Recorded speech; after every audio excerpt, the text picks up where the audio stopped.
Don't get burnt by being an uneducated seller in today's market. Watch this series of videos in order to make sure that you're on top of your game to get the most money for your home. In this video, we're going to talk about open houses. Do I need to have one? Do I not? What is the reason for it? Well, open houses can be a very important source of buyers to make sure that we get the most money for your home in today's market. The strategy behind open houses is you advertise them at least 4 days in advance prior to going live on the market.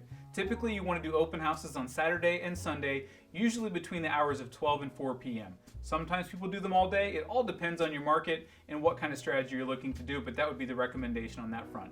12 to 4 p.m. Saturday and Sunday. Reviewing offers Mondays afternoon is the way we typically do it.